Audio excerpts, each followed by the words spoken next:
She walks into the grand ballroom in Portland's most exclusive venue. 250 guests already seated. Everyone's waiting. Everyone's watching. But they don't know what they're about to see. She steps through the doors and the room goes silent. Not because she's beautiful, though she is. Not because of her dress, though it's stunning. The room goes silent because of who's on her arm. The man is tall, severe. His suit costs more than most people's cars. His face is scarred in a way that tells stories nobody wants to hear. He has the kind of presence that makes security guards take a step back. He has the kind of eyes that have seen things most people can't imagine. Her sister Sarah sees them first. Her wedding dress suddenly looks fragile. Her smile disappears. Then James sees them, her ex, the man who broke her heart 3 years ago, the man who's about to marry her sister. He goes completely white. Everyone in that room is trying to figure out the same thing. Who is this man? And why did she bring him here? That's when the whispers start. That's when phones start buzzing. That's when people realize they're witnessing something they don't understand. She doesn't smile. She doesn't wave. She just walks across that ballroom with a man whose reputation precedes him, and she changes everything. My name is Victoria Chen. I'm 32 years old. And what happened at my sister's wedding would teach me something about power, betrayal, and what you're willing to do when someone takes everything from you. It started 6 months before that wedding. I was living my life. Good job in tech, amazing apartment in downtown Portland, a boyfriend I thought I'd marry. Then everything fell apart in one phone call. James, I said to my sister Sarah. My voice didn't sound like me. Vic, I need to tell you something, Sarah said. I could hear it in her voice.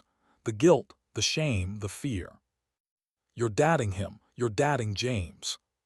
How did you? Oh my God, you're serious. You're actually dating my ex. I remember standing in my apartment. My boyfriend was sleeping in the other room. My sister was on the phone confessing that she'd been lying to me for 2 years. 2 years. While I'd asked her about my love life. While I'd cried to her about James breaking my heart. While I'd trusted her. When did this start? I asked. After he broke up with his girlfriend, that was. I don't care when his girlfriend's situation was resolved, Sarah. I care that you dated my ex, and you lied about it. I wanted to tell you. But you didn't. You chose him over me, and I want you to really understand what that means. I hung up. She called 17 times that night. I didn't answer. I sat on my balcony looking at Portland and felt something inside me break. The invitation came 3 weeks later, cream-colored card stock. We would love to celebrate with you. Like we were all still connected, like the betrayal was just background noise. I threw it in the trash, then I took it out, then I threw it away again. My best friend Danny found me staring at that invitation for an hour straight. You're going, he said. I'm not going to watch my sister marry my ex. That's insane. Yeah, you are, Danny said.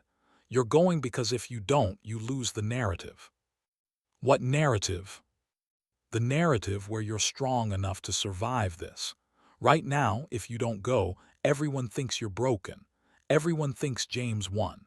Everyone thinks your sister got away with what she did. I wanted to argue. I wanted to tell him he didn't understand what it felt like, but he was right. How am I supposed to survive that? I asked. I don't know yet, Danny said, but we'll figure it out. That week, I called my Uncle Robert. Robert is the kind of uncle that nobody talks about at family dinners. He's been to prison. He has connections that make people nervous. He drives cars that cost $500,000. He's dangerous, but he's also the smartest person I know. I heard about the wedding, he said when he picked up. His voice sounds like he smokes cigarettes in dark rooms. Yeah. You going? I don't know. There was silence. Then, you want me to make a call? I can have people there. People who can make your ex very uncomfortable. For a second, just a second, I wanted to say yes. I wanted him to show up with some of his associates and just stand there, making James understand what it felt like to be terrified. But then I had a better idea. Uncle Robert, do you still know people? Serious people? I know people, Victoria. What kind of people are you asking about? The kind who could make someone understand that certain actions have consequences. My uncle was quiet for a long time. Why are you asking me this? Because I want to walk into that wedding knowing that I'm not the victim. I want James to look at me and be afraid, not of violence, of judgment, of consequences. I want him to understand that my sister may have married him, but he'll never escape me. Come meet me, my uncle said. I did. Robert took me to a restaurant in downtown Portland that I didn't know existed. Private, exclusive, the kind of place where people conduct business that can't be conducted anywhere else. There's a man, Robert said. He comes to Portland sometimes. His name is Marcus. I do business with him. He understands certain things about power and reputation. What kind of business? The kind that's better left unexamined, Robert said. But here's what you need to know. If you show up to that wedding with him on your arm, your ex will understand that you're not someone to be trifled with. He'll understand that betrayal has a cost. How much does this cost? For you, nothing, but Marcus will want something. He'll want a story. He wants to understand why this matters to you. I met Marcus the next day. He was nothing like I expected. He was composed, serious. His suit was perfect. His eyes had seen things, a lot of things. When he shook my hand, I felt the weight of his presence like a physical thing. Your uncle says you need an escort, he said. Not a date, an escort, a statement. I need to walk into my sister's wedding, I said, and I need my ex to understand that he made a mistake betraying me. Marcus nodded. He understood without me having to explain further. Tell me the story, he said. I did. I told him about James, about Sarah, about 2 years of lies, about the feeling of discovering that the two people you trust most had decided that their happiness mattered more than your trust. Marcus listened without interrupting. When I finished, he said, I've been married twice. Both times I thought it was forever. Both times I discovered that people are capable of things I didn't think they were capable of. Betrayal is just another word for choosing someone else's happiness over someone else's pain. So you'll do it. You'll come to the wedding. I'll come to the wedding, he said. But I want you to understand something. Once you walk in with me, once everyone sees us together, you can't take it back.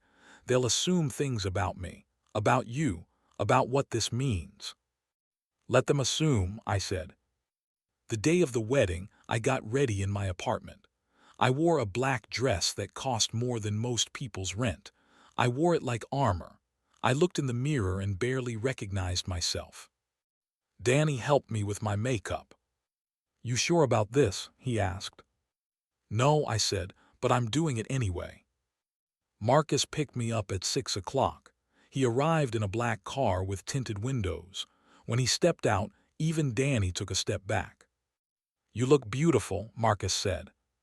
You look dangerous, I replied. Good, he said, that's the point. The drive to the venue took 20 minutes.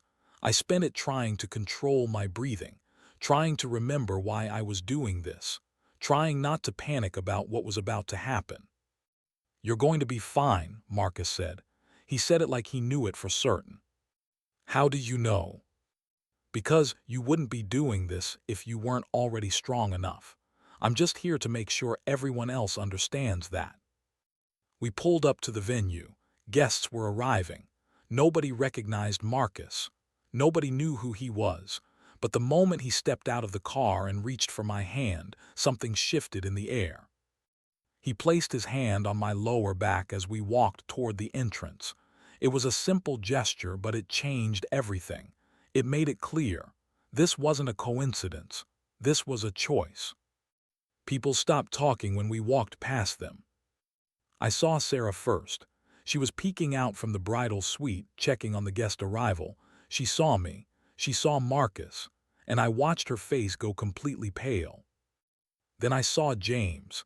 He was talking to one of his groomsmen. He was laughing. Then he looked up and saw me. The laughter stopped. He watched Marcus's hand on my back. He watched the way Marcus looked at me.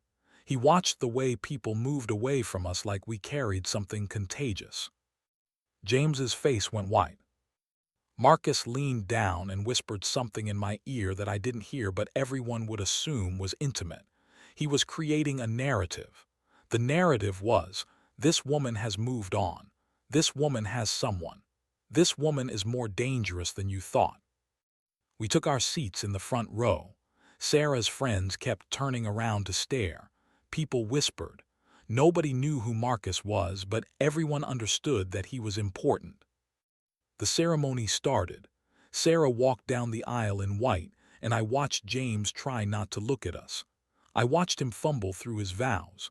I watched my sister marry a man who was terrified of me. And I realized something. This was never about making James suffer. It was about proving to myself that I could survive this, that I could walk into the thing that terrified me and not fall apart. At the reception, people kept coming up to me, not to congratulate Sarah, to ask about Marcus. Who is he? They asked. Someone who understands what matters, I said. Marcus didn't stay long. After the first dance, after the toasts, he found me at the bar. I should go, he said. Already. This was never about the wedding. This was about you walking and knowing that you're not alone. You've done that now. Will I see you again? I asked. No, he said. This is where the story ends for me, but it's where your story begins. He kissed my hand, he nodded to my Uncle Robert, and he left. I watched him go and felt something settle inside my chest. Not closure, not yet, but understanding. Later that night, when everyone was drunk and dancing, James found me outside on the patio. Who was that guy? He asked. Does it matter? It matters to me. Well, I said, that's your problem now, isn't it? Wondering, not knowing. He looked like he wanted to say something else. Instead, he just walked back inside. I stood there looking at Portland's lights and realized that Uncle Robert was right. Marcus was right. Danny was right. I wasn't broken, I was just beginning. Drop in the comments right now where you're watching this from. I want to see how far this story reaches. The wedding changed my life, not because of Marcus, because of what I learned about myself when I did the thing that terrified me. I called Sarah a month later. I want to talk, I said. We met for coffee. It was awkward at first, but then Sarah started crying and apologizing and trying to explain herself. And I listened, really listened. I never stopped loving you, she said. I know, I replied, but you loved him more, and I had to accept that. I had to accept that people are complicated and sometimes they make choices we can't understand. Can you forgive me? She asked. I already did, I said. That's what showing up to your wedding meant. What would you do if your ex married your sibling? Would you attend the wedding? Would you bring someone powerful to make a statement? Would you try to hurt them? Drop your answer in the comments below. Seriously, I want to know what you would choose. 2 years after the wedding, Sarah gave birth to a daughter. She asked if I wanted to come to the hospital. I did. I held my niece and felt something break open inside me that I didn't know was broken. This baby was half my sister, half the man who betrayed me, and somehow she was completely innocent. I loved her immediately. James awkwardly thanked me for coming. I nodded and moved past him. She looks like you, I told Sarah. She has your eyes, Sarah said. And just like that, we became sisters again. Not the way we were before, but in a new way. A way where we could both be complicated and forgive each other anyway. I never saw Marcus again, but every so often I'd see his name in the news, business dealings, connections, things I probably shouldn't know about. I wondered if he remembered walking into that wedding. I wondered if it meant anything to him, or if he was just doing what he always did, using his power to prevent small harms. I think back to that night sometimes. I remember the feeling of his hand on my back, the way the room shifted when he entered, the way James's face went white. And I realized that the wedding wasn't about revenge. It was about survival. It was about proving that I could do the thing that terrified me and come out the other side whole. The wedding was about understanding that betrayal is just another word for growth, if you let it be. Sarah's daughter is 5 now. She calls me auntie. She asks me questions that I don't have answers to, and I try to be the kind of person who shows her that life is complicated but survivable. James and Sarah are still married. They seem happy. I'm genuinely glad about that. I'm dating someone now, someone who knows my story and doesn't run away, someone who understands that I've been through something and came out stronger. And somewhere in Portland, there's a man in a black suit who walked into a wedding and changed my life by reminding me that I was never as powerless as I thought. That's the story. That's what happened when I attended my ex's wedding to my sister with a dangerous man on my arm. And why I'm grateful that I did. Don't forget to like this video. Don't forget to subscribe to the channel. Tell me your story. Tell me about the time someone betrayed you and how you survived it. Because this isn't just my story. This is the human story. The story of surviving things that seem unsurvivable. I'll see you in the next one.